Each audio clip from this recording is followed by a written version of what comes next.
Pemuda ini bernama Rakib. Dia tinggal di desa dengan kesehariannya menunggu sekaligus menjadi asisten rumah tangga tunggal seorang keluarga pensiunan jenderal yang mengabdi untuk negara. Meskipun ayahnya saat ini sedang menjalani masa tahanan, Rakib tetap semangat melanjutkan titah orang tuanya untuk melayani keluarga jenderal ini. Hari itu Rakib dikejutkan dengan kedatangan si empunya rumah.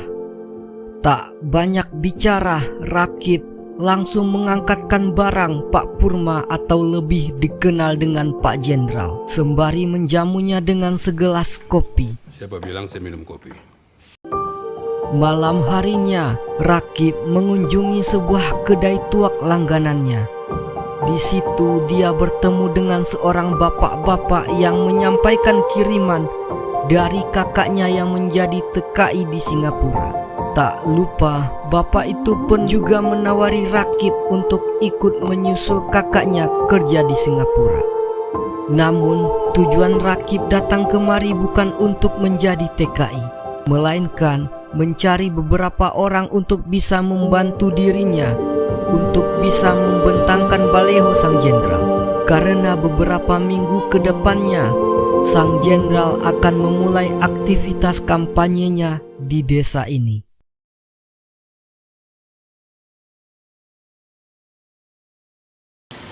Bantu aku ya, pasang spanduk.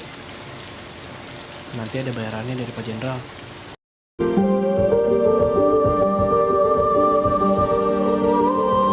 Esok harinya, setelah selesai memasangkan spanduk dan baleho sang jenderal, Rakib dimintai sang jenderal untuk memulai acara safari politiknya di desa ini. Berkat bantuan bawahannya, sang jenderal berhasil mengumpulkan warga dan menyampaikan janji-janji kampanyenya. Di antaranya ialah dia ingin membangun sebuah pembangkit listrik tenaga air di desa ini. Cukup banyak warga yang tertarik dengan agenda kampanyenya. Namun ada seorang remaja bernama Agus menolak menandatangani petisi penandatanganan pembangunan PLTA tersebut. Perkenalkan Pak, saya Agus dari Desa Karangsari. Saya di sini mewakili ibu saya karena beliau tidak bisa hadir. Namun bukannya memberikan solusi atas permasalahan Agus, Pak Purma atau sang jenderal malah menjadikan candaan dari permasalahan Agus itu. Selepas acara kampanye, Pak Purma menawari Rakib untuk mengajaknya menjenguk ayahnya yang saat ini sedang menjadi warga binaan. Di sana mereka berhasil bertemu dan berbincang dengan ayahnya Rakib. Terlihat memang kekecewaan Rakib kepada bapaknya ini. Mungkin dia sangat kecewa akan apa yang sudah dilakukan ayahnya hingga berakhir di jeruji penjara. Namun dalam obrolan singkat mereka, terucap satu pesan dari Pak Amir untuk putranya ini, yakni jangan sampai gampang percaya pada keluarga ini.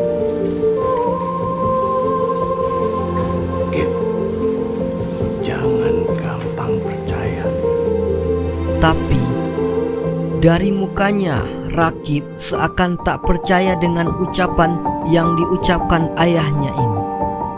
Dan dari perbincangan sang jenderal dan Pak Amir juga terucap sebuah cerita mengapa Pak Amir bisa berakhir di jeruji penjara.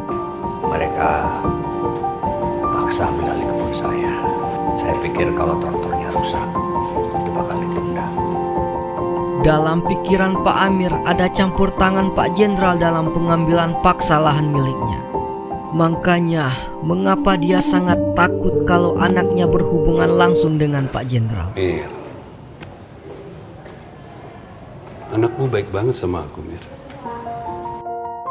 Sepulangnya dari lapas, hubungan antara Rakib dan Jenderal semakin dekat.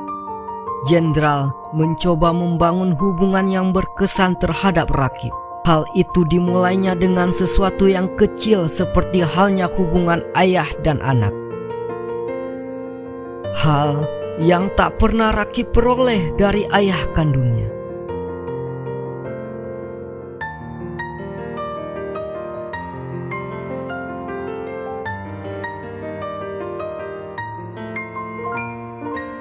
Hari itu, setelah sepulangnya mereka dari latihan menembak, tiba-tiba saja mereka terhenti karena melihat sesuatu yang menyakiti hati sang jenderal. Mereka melihat baliho kampanye sang jenderal dirusak dan dibuang ke tepi sungai. Belum diketahui siapa yang bertanggung jawab di balik kerusakan ini. Namun sang jenderal menyuruh Rakib untuk tetap mencari siapa pelakunya. Tak sampai di situ, karena menganggap serius aksi perusakan baliho miliknya, di malam harinya sang jenderal mencoba mengajak Kapolsek setempat sekaligus beberapa bawahannya untuk tetap menyelidiki siapa pelaku perusakan baliho miliknya. Namun pada malam itu, sang jenderal sedikit dibuat kesal oleh Kapolsek karena menganggap hanya orang iseng yang merusak baliho tersebut.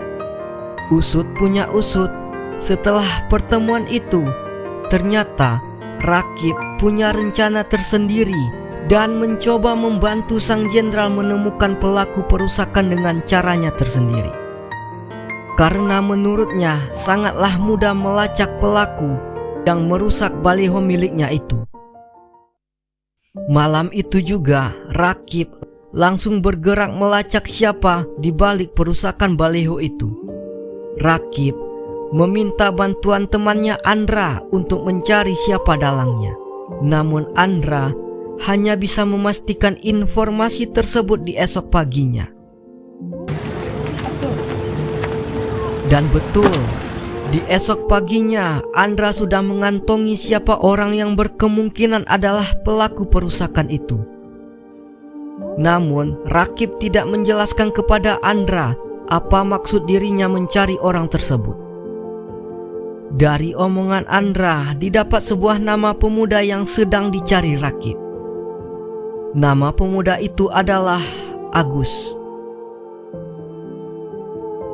Merasa yakin dengan sang jenderal, Rakib mencoba mendatangi Agus seorang diri. Dengan mencoba berpura-pura ingin memperelok mobilnya di bengkel Agus. Kenapa? Habis nabrak. Lalu perlahan Rakib mulai menanyakan perihal perusakan baliho tersebut. Tak sampai di situ, Rakib juga mengajak Agus menemui sang jenderal untuk meminta maaf kepadanya. Awalnya Agus tak ingin pergi ikut dengan Rakib menemui Pak Jenderal. Alasannya karena ayahnya masih belum pulang ke rumah. Namun lantaran Rakib terus mendesak, terpaksa Agus mau ikut dengan Rakib menemui Pak Jenderal. Makasih. Namun sayangnya sesampainya di kediaman Pak Jenderal, semua tak sesuai yang diharapkan Rakib. Dengan hanya meninggalkan mereka saja berdua di gudang, Agus malah mendapatkan kekerasan dari Pak Jenderal. Rakib yang tak tahu apa yang sudah diperbuat Pak Jenderal terhadap Agus. Namun satu yang pasti, kondisi Agus sekarang dalam keadaan kritis.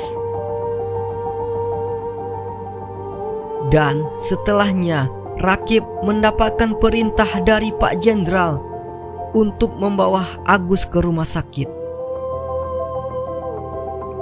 Dengan penuh kepanikan, Rakib berupaya secepatnya membawa Agus ke rumah sakit yang jaraknya lumayan jauh dari desa.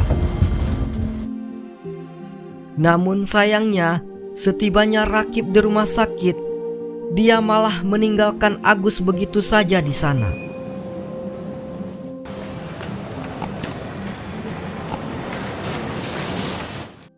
Sesampainya di rumah, tak banyak yang diucapkan Rakib kepada sang jenderal. Dia hanya berlalu langsung masuk ke kamarnya. Sementara itu, Di luar, Pak Jenderal berusaha menghilangkan jejak, membersihkan semua bercak darah yang menyebar di mobil dan lantai rumah. Rakib yang tak tega melihat Pak Jenderal bekerja sendirian langsung berupaya membantu Pak Jenderal saat itu juga.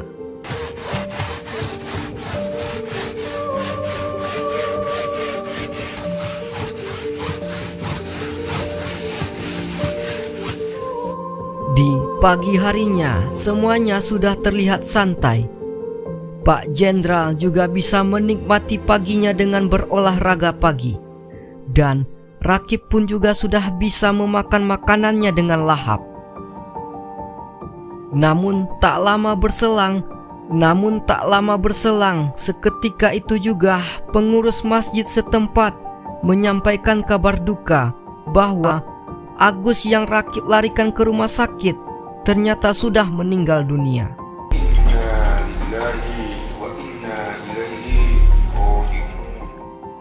Rakib yang mendengar kabar tersebut terlihat sangat terpukul dan menyesal.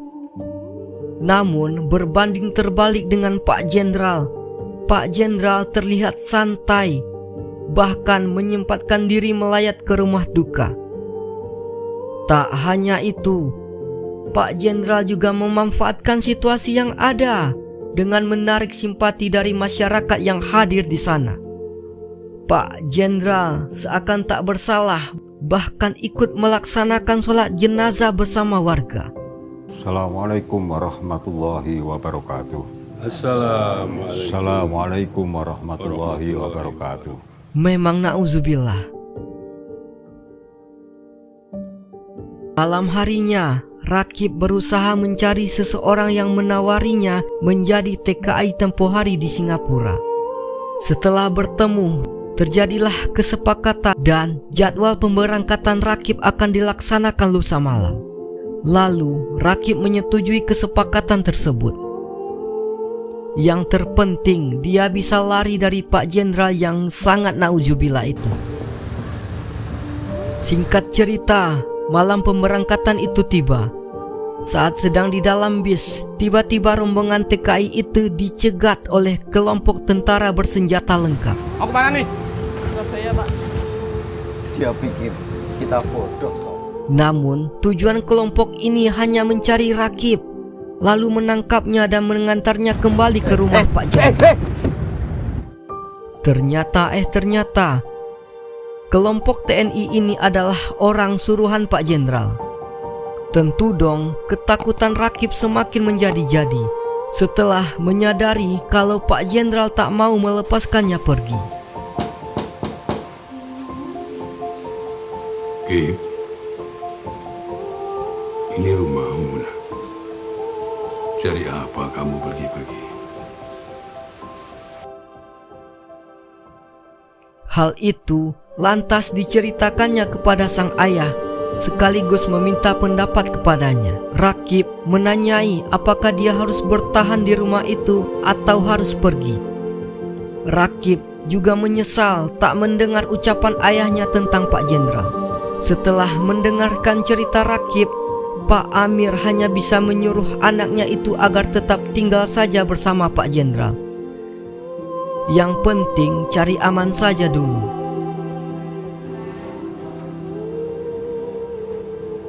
Di rumah aja, Kip. Dinikmati aja. Yang penting kan selamat. Mendengar perkataan bapaknya, Rakib pun menangis. Di suatu pagi saat sedang mengantar Pak Jenderal dalam agenda kampanyenya, Rakib termenung melihat perilaku tingkah Pak Jenderal. Rakib seakan geleng-geleng dengan tingkah Pak Jenderal ini. Tak menaruh rasa simpatinya sedikit pun terhadap kematian Agus. Malahan, dia memanfaatkan kematian Agus sebagai batu loncatannya meraih simpatisan warga.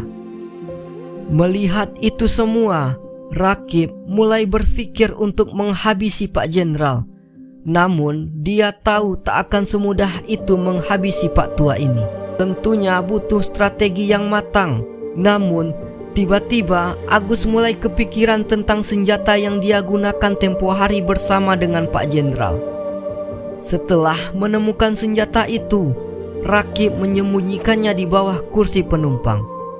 Di malam harinya, Rakib mendapatkan tugas mengantarkan Pak Jenderal menghilangkan penatnya. Di sana, di tempat sebuah karaoke, Pak Jenderal dan beberapa ajudannya asik minum-minum sambil berkaraoke ria.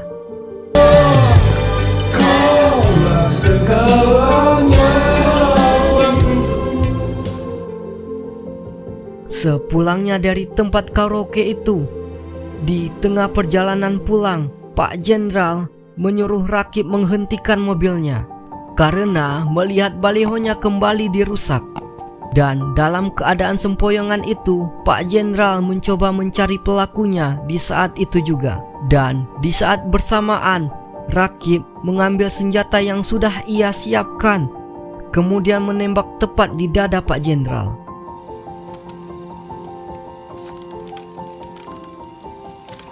Kip, kalau kamu mau nembak, tembak dari depan. Jangan dari belakang seperti pengecut. Ayo, Kip. Tembak. Kip, tembak! Tentunya, tembakan itu menewaskan Pak Jenderal pada saat itu juga. Berbekal dari pelajaran Pak Jenderal, Rakib mencoba tenang seolah tak pernah terjadi apa-apa pada malam itu. Bahkan, Rakib bisa membuat cerita kalau Pak Jenderal dihabisi oleh para pemburu yang sebelumnya pernah berburu di tempat tersebut.